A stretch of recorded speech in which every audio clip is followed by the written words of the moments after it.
My work history. Well, growing up, I never really had to work. Well, obviously not when I was little.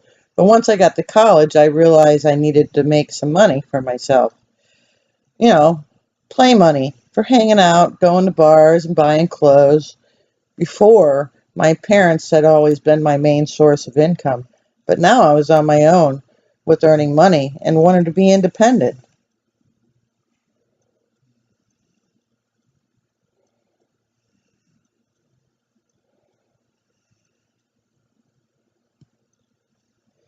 I worked at Gallaudet Library and a store called B. Dalton Bookstore. They used to be around, but I don't think they are anymore. I think they're all closed. Do you remember those?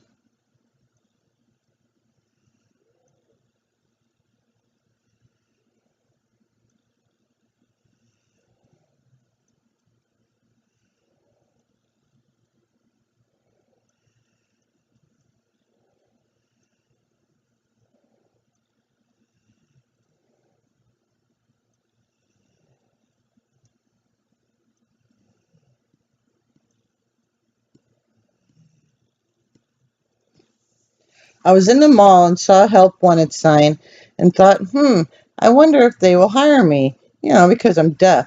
So I decided to check it out. We'll see. Since the bookstore was close to Gallaudet, there were a lot of people coming in and out, and so they hired me. But working there was a big mistake because I was spending all my money on books. I love to read. I need to work somewhere that I hate so that I don't spend all my money.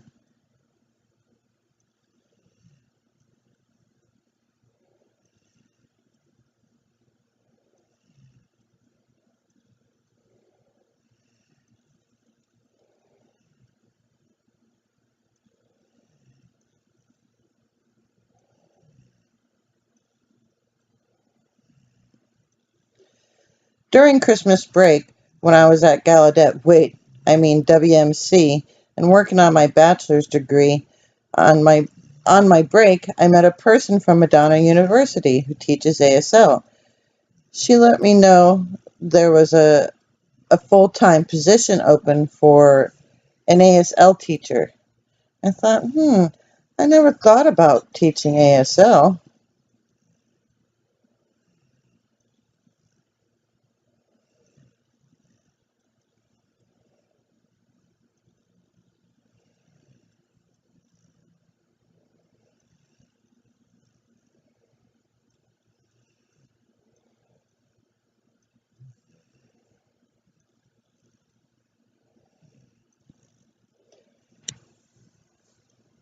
I knew I wanted to teach at a school, so she said, "It's available now.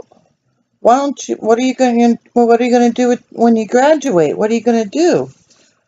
Well, I had never really thought about my future. She said, "Come on over for an interview and see what happens." So I said, "Fine," and I applied and went in for an interview, and they hired me. But I didn't graduate until May, and the job started in fall. It was a quick hire. So, and I had known I wanted to be back in Michigan, but I wasn't sure if I wanted to be at MSD or where. So I decided to go ahead and give it a try.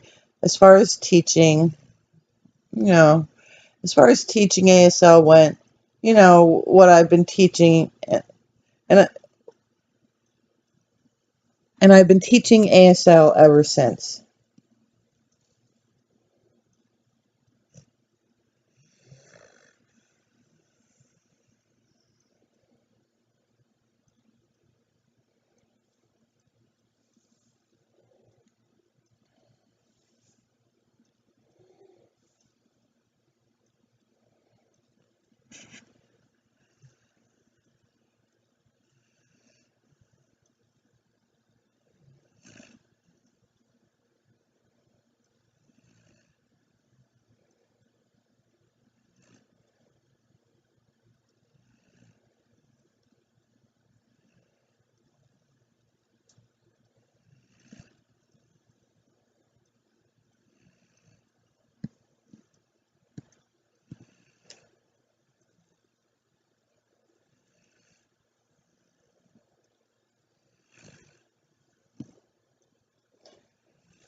I majored in psychology because I wanted to be a counselor helping children at schools with problems.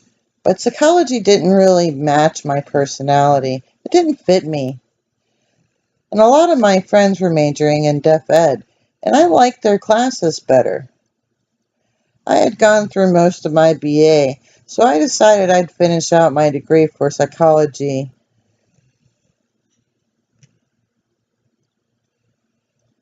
And then for my master's, I would switch it up to deaf education because it fit me better.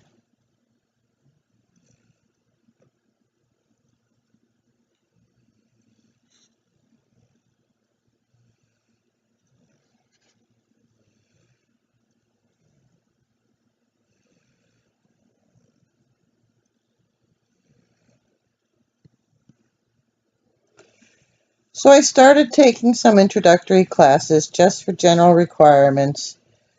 And when I was in the courses, teachers were always bothering me about why I was majoring in psychology and not changing my major. But I would have had to have changed majors and kind of started all over again. And I had already gone so far and taken a bunch of classes. I didn't want to take them a bunch of classes again. I thought, no way. So I decided to finish my BA and switch it up for my master's. I thought I wanted to teach in high school, and that was the plan. But then I ended up at the college level, and I have never once taught a K to 12 level.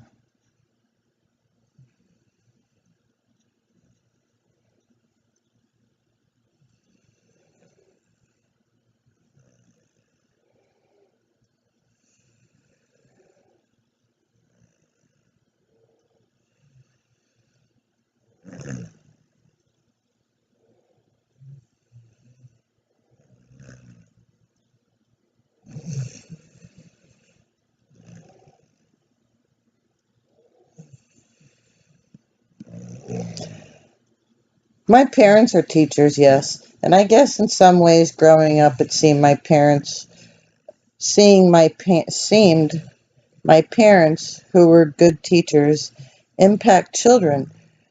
That impacted me too. And I think you're born with it. I think some people have it and some people don't. My sister is a teacher also, but I am like the black sheep of the family because I teach at a college level and my parents and sister teach at K through 12 level.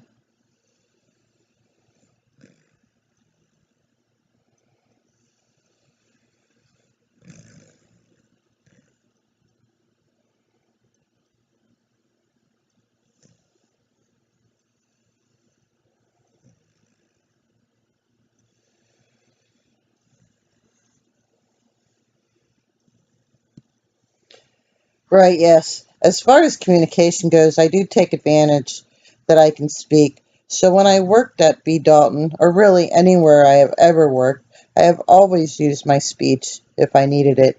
And if I ever struggle or am unable to understand, I'm willing to write. I can write back and forth. I'm not afraid to do that.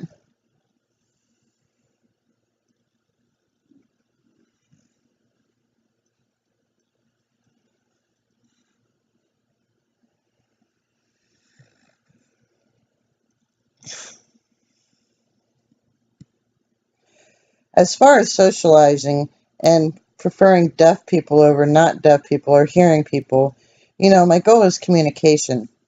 That's really what's most important.